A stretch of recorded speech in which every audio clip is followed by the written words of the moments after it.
Hello, good morning. My name is Michael Goode, and I am the new Director of Emergency Management for the Commonwealth of Massachusetts.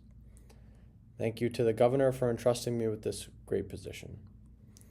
A little background about me. I have been in the fire service for the past 30 years, and 15 of those years I was the chief of 2 local fire departments. Within my career, I served as part of a local community risk reduction team, as well as director of my department's emergency management team. As director, I challenged all members of the emergency management team to strive for success and collaborate seamlessly. Emergency management is not just a solo job. It takes a team effort to lead a community through a disaster or an emergency.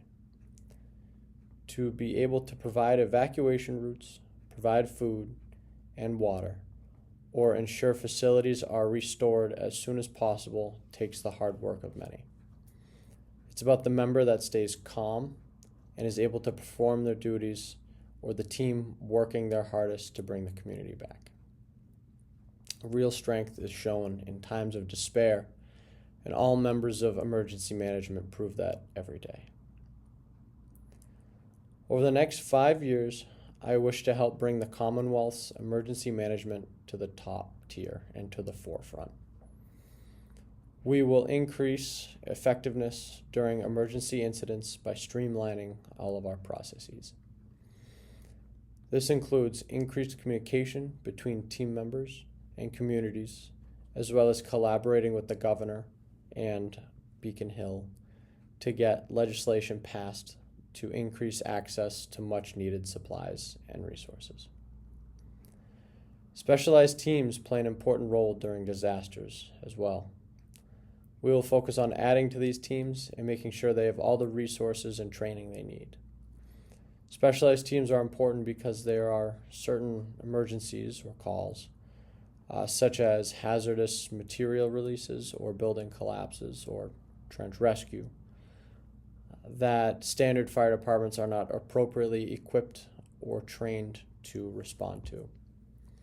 These teams are able to mitigate the hazard through the use of specialized training and equipment and rescue those people that are entrapped. It is imperative that we maintain access and operations of fire-based emergency medical service. This service is taxpayer funded and important to the community. Not only does the revenue gained through billing provide funds for the town, it also allows for faster response times, increased access, and minimal staffing shortage. Fire-based EMS also increases the amount of firefighters per shift.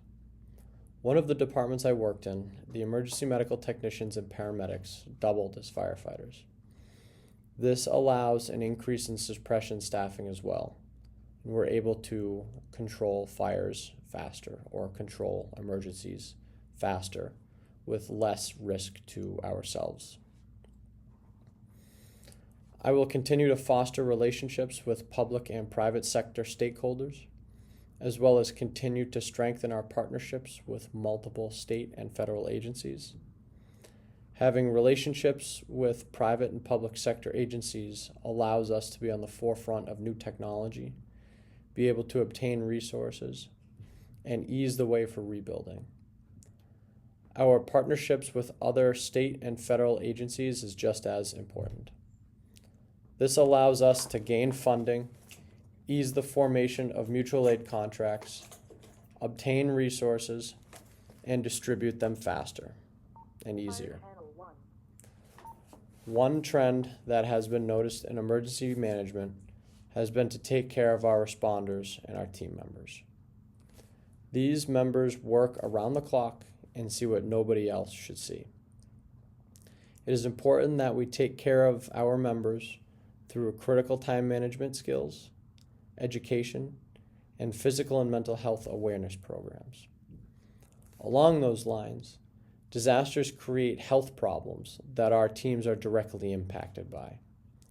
In the fire service, we see an increasing amount of job-related cancer deaths from carcinogens that are burning. A firefighter's turnout gear has chemicals in it, PFAS, the forever chemicals that prevent water seepage. However, this is also a carcinogen. We will support cancer screenings, health exams, and blood screenings as often as possible. Growing up, my father always instilled in me the importance of professional growth and continued education. He told me to get as many letters after my name as possible. Not only will it help me get a job, but that the world is changing and we need to change with it. In terms of firefighting and emergency management, we are not seeing the same fires or emergencies we did before. Fires burn hotter, faster, and are more dangerous now than they used to be. We see the same trends in emergency management. The disasters we are seeing now increase in frequency and severity. All disasters come with a unique set of circumstances that are difficult to control, but we need to be ready for them. We will provide multiple training opportunities and urge members to participate. It is important to foster a culture of learning. These values that I have talked about today will create a strong emergency management system for the Commonwealth of Massachusetts. We will be able to provide the best treatment, best rehabilitation, and disaster management for the citizens we serve. Thank you for your support.